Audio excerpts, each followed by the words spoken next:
Lamplight presents The 7 Streets of Liverpool by Maureen Lee, narrated by Emma Gregory. Prologue. Bootle, Liverpool, Millennium Eve. Penny was lost. Although the sign told her she was in Pearl Street, it was nothing like the Pearl Street she'd known more than half a century ago. Instead of 2 rows of terraced houses facing each other, now the street consisted of small, semi-detached bungalows with tiny gardens front and back.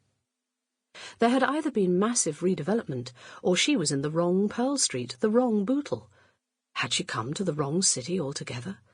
How many Liverpools were there on the planet? A young woman was approaching with a stroller.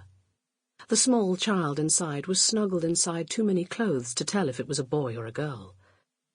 "Excuse me, but do you know how long these houses have been here?" Penny inquired as she neared. "And what happened to the bar on the corner? The King's Arms, I think it was called. Or it might have been the Queen's Arms, she wasn't sure." "I dunno, love," the woman said vaguely.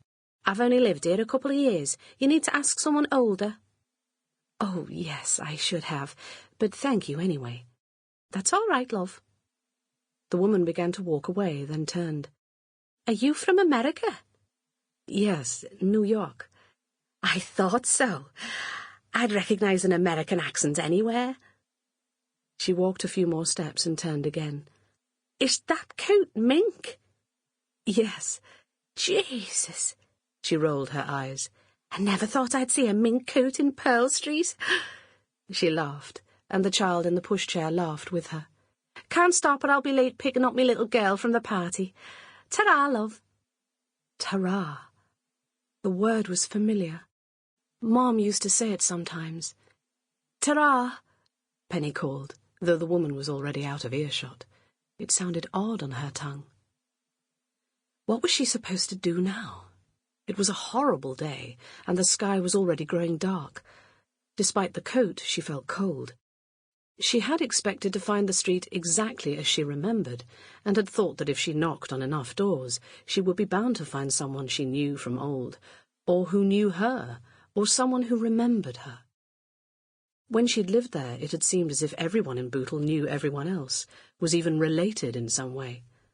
But the world is a very small place when you're a child. She'd been a fool to come. Caitlin had told her to wait in the city centre hotel by Lime Street station, from where she would collect her. "We're meeting for a pub."